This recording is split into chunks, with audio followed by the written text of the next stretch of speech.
कि अनारकली हम करने जा रहे हैं तो हम चाहते हैं कि थोड़ी सी मुगलिया सल्तनत के ऊपर बात हो जाए कि मुगलिया सल्तनत क्या है, क्या हुआ, कैसे शहजादा सलीम बने, कैसे अनारकली। और इस प्रोग्राम को हम अपने अगले हफ्ते पे भी कंटिन्यू करेंगे, जब तक बात करते रहेंगे जब तक हम Anarkali south Africa Durban and Johannesburg में देख न लें। और जी तासिफ भाई आप बताएं। अच्छा, मुगल आजम मुगल आजम नहीं, मुगलिया दौर। मुगलिया दौर जो है देखें 1526 से शुरू, या मुगल बादशाह मुगलिया दौर जो कहलाता है। अभी तो हम लोग सिर्फ मुगल को जानते हैं, मुगल बिरयानी, मुगलियाई चिकन, मुगलियाई फला चीज, मुगलियाई अब मुझे आप मौका दें तो मैं आपको पूरी हिस्ट्री बता देता हूँ, जो हमने बचपन में पढ़ी या पढ़ते हुए। देखिए, बताओ, मुगलिया दौर के 6 अदवार कहलाते हैं।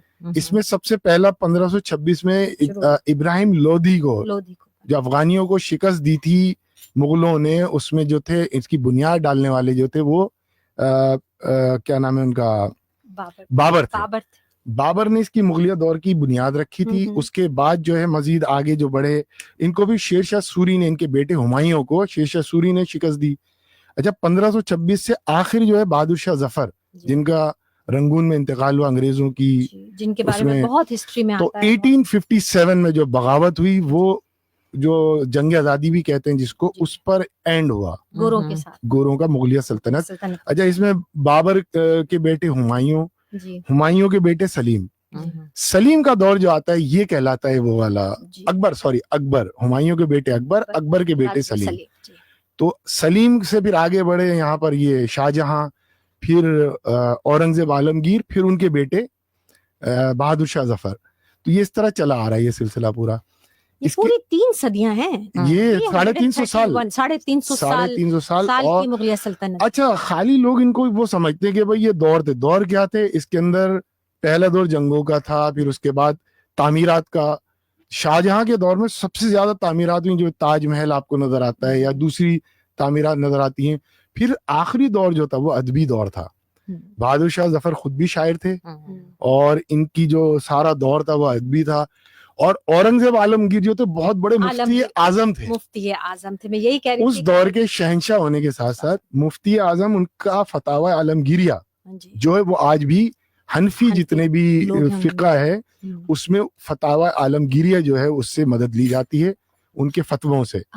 और तो, उनके बारे में जो मैं बहुत इम्प्रेसिव हूँ, जो शुरू से मैं सुनती चली आ रही हूँ औरंगजेब आलमगीर के बारे में, कि वो अपने कमाई जो थी वो टोपियां बनाते थे। जी बिल्कुल, फतुहात सबसे ज्यादा, नहीं फतुहात सबसे ज्यादा। हाँ। और वो पैसे जो थे वो गवर्नमेंट के खजाने से नहीं लेते थे, वो जो शाही खजाना था वो उनकी फीस नहीं थी, वो खुद अपने हाथ से टोपियां बुनते थे। मैं यहाँ और वो बिल्कुल क्लियर कर दूं, जो लोगों के जहन में मिसकॉन्सेप्ट है कि सारे मुगल अय्याश थे, बादशाह अय्याश थे, गलत है।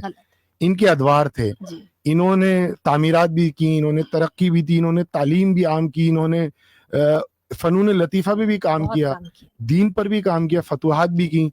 इसी दौरान आ जाता है अनारकली वाला दौर। ये आता है 16वीं सदी में। ये अकबर के बेटे थे, अकबर के बेटे सलीम थे। ये थी कनीज, इनका नाम था मेहरून निसा और नादरा, ये 2 नाम इनका आते हैं। अच्छा, अनारकली जो थी, इनको अनार इनकी रंगत की वजह से कहा जाता था। इनकी लाल रंग की जो भी रंगत होगी, खूबसूरती, जो इनके चीक्स थे, हाँ, तो वो बहुत रेड हुआ करते थे जी। तो अनार ये, अच्छा, इसमें एक सियासी मसलियत थी और दरबारी आदाब की वजह से अकबर को शायद पसंद नहीं था कि शहजादा सलीम का जो ताल्लुक कायम हो गया था अनारकली से, वो आगे बढ़े। तो 2 राय हैं इसमें। एक तो ये कहा जाता है कि उनको दीवार में चुनवा दिया गया था जिंदा, दूसरा ये कहा जाता है कि उनको निकाल दिया गया था, मतलब दरबार से।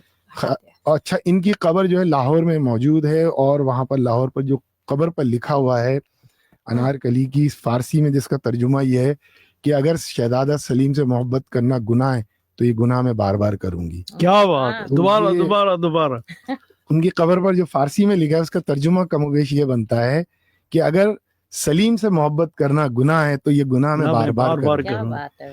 तो ये इन लोगों की हिस्ट्री है, ये तारीख है। अच्छा, अनारकली मेरे ख्याल में उस दौर में जो है वो जो भी था वो एक सियासी मसलियत थी, दरबारी आदाब थे जो इनको वो रिश्ता बन ना सका, आगे चल ना सका। और इस पर बहुत ज्यादा फिल्में भी बनी हैं।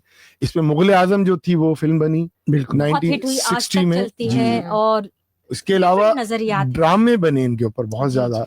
इनके ऊपर पीटीवी ने भी काफी ड्रामे इनके बनाए। इसके अलावा इंडिया में भी इनके ड्रामे बने। तो अनारकली एक जो है हमारा, ये जिस तरह रोमियो जूलियट है या दूसरे हैं सस्सी पन्नू, इसी तरह ये हमारा एक लैला मजनू हमारा इसी तरह ये एक वो अरब का है। तो इसी तरह हमारा जो हीर रांझा कहाँ गए? हीर रांझा ये पंजाब से इनका ताल्लुक था उस वक्त के। अच्छा, उस जमाने में जो बातें बोली थी वो ज्यादातर फारसी थी। फारसी तो जबान थी ना उस वक्त और तुर्की थी और उर्दू भी शामिल थी उस जमाने में जी। तो उमूमी जमाने ये बोली जाती थी उर्दू। और उस जमाने की जो उर्दू है वो तो इंतहाई जिसे कहते हैं लतीफ उर्दू थी, जिसे हम लोग यहाँ कहते हैं ना किचन उर्दू। लोग अब तो हम लोग बोलने ही लग गए, लेकिन इतनी लतीफ उर्दू थी कि अगर हम मुगल आजम भी देखना शुरू कर दें तो उससे हमें अंदाजा होगा कि उर्दू की खासियत क्या है। क्या बात है। बिल्कुल। इवन लड़ाइयाँ भी हो रही हैं तो वो इतनी तमीज से लड़ाइयाँ होती थी कि आदमी जो है वो सटपटा जाए कि ये लड़ाई कर रहे हैं, बहुत अच्छी सी बात कर रहे जी हैं। बिल्कुल। तो बिल्कुल सही कह रही हैं आप। तो ये डॉक्टर साहब हम सबका पूरा ये मिशन है यहाँ पर, डॉक्टर अख्तर ने और पूरी टीम ने, तौसीफ खान ने और हम सब ने उर्दू अदब ऐसे की भी पूरी कोशिश, और हम सब की कोशिश होगी क्योंकि अब हम इसके बारे में बताना चाह रहे हैं कि ये ड्रामा हम मार्च के अंदर इंशाल्लाह मार्च में लेकर आ रहे हैं। थिएटर होगा, थिएटर ड्रामा होगा। जिस तरह अभी डॉक्टर शेरशाह सैयद ने बताया कि ये फैमिली हाँ, बिल्कुल फैमिली ड्रामा है जिसके अंदर ट्रेजेडी को कॉमेडी के तौर पे पेश किया गया है, क्योंकि ट्रेजेडी तो हमारी लाइफ ही है, तो जिसकी वजह से अगर आप इसको देखेंगे ना, जब शो देखेंगे लगेगा आप मुगलिया दौर में चले गए हैं।